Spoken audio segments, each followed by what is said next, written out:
Hi everyone, it's Robin Rice, and I wanted to share with you some decluttering tips today. I've worked with a lot of clients over the years who become immobilized by the stuff around them. And sometimes we literally talk on the phone so that we can walk through the process of getting rid of things. It's that paralyzing. So if you're paralyzed, this might be a little bit of help and support in that process. Okay, so the first thing that I would like to discuss is what I call trusting space. Trusting space is about realizing that the space around you can be trusted.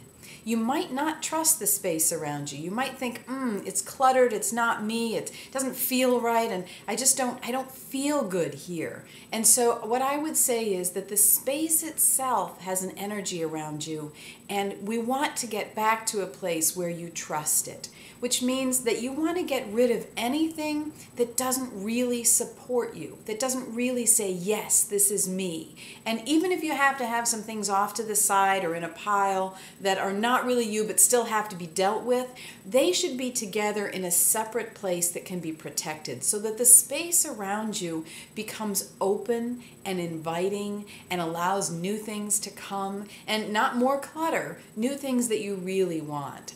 So coming to a place of trusting this space around you. And if you can energetically feel in to what I'm saying right now, feel into what it feels like to trust your space, to trust the things around you. Imagine if you trusted and felt safe exactly where you are. And then ask yourself, what do I need to do to trust this space? What needs to go that really isn't making me feel good, safe, supported, and like the universe is a wonderful place? And then you can come to a place of at least having one space. Maybe it's just the space around your desk or one space in your house that really feels like you can go in there and go, I trust this space. Okay, so that's the first thing we're going to do. The second thing we're going to do is we're going to ask each object that we come in contact with, or each piece of paper or whatever it is, are we still in love?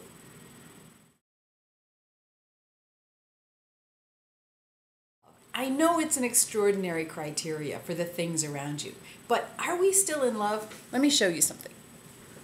This is something that my beloved Brian gave me. It's a pomegranate, and it has a lot of very special meaning to us.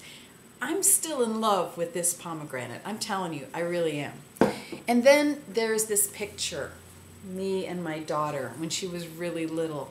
And actually she was sick at the time, and it just warms my heart that she's not sick anymore. So for me, I'm totally still in love with this. Are you in love? Does this mean something to you? And maybe you're in like, maybe it's okay. Well, how much do you want love and how much do you want okay like in your life?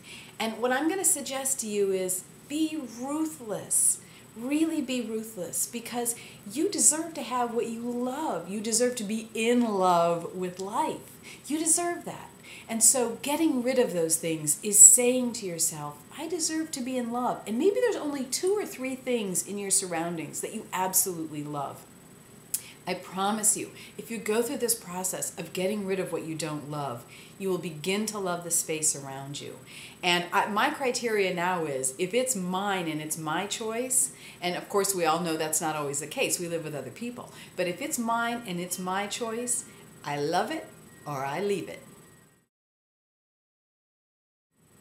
Okay, finally today what I want to do is I want to give you an actual process. And I'm telling you, I have used this process since I was a little girl, since I first had to learn to clean my room. What I do is I take everything from the entire room that isn't where it belongs or isn't going to stay, it shouldn't be there, and I put it in the center of the room. So the entire room very quickly becomes clean and sparse and exactly how I want it, except for this big mass in the center, right? Depends on how much junk there is, right? But there's a big mass. I remember when I was a teenager, there was clothes and stuff, and you look at that pile and you go, But then, one by one, I put each piece where it went or I threw it away.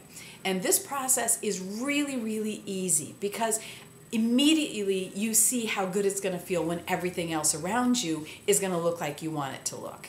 And then slowly you put the pieces back. And there may be some things that are in a temporary, or I don't know where it goes yet, place, and you can have an even smaller pile of that. So sometimes what I would do is I would put everything in the center. I would put everything away that obviously had a place that I knew where I wanted it to go and I knew what I wanted to do, and then obviously the things that were trash. And then I was left with a much smaller pile of things that took more to think about. So if you come across something and you're at the I don't know stage, maybe make a smaller pile for that. It's a wonderful strategy. It kind of forces you to get things done because you're with this pile and you've got to do something with it in the middle of the room, and you feel good even while you're doing it because there is some open space around you. I hope that helps. I hope you have a great time decluttering, or if not a great time, at least a tolerable time, and know that I'm with you. I do it myself. Everyone does it. Everyone has clutter. Everyone has to go through this process. So it's your turn.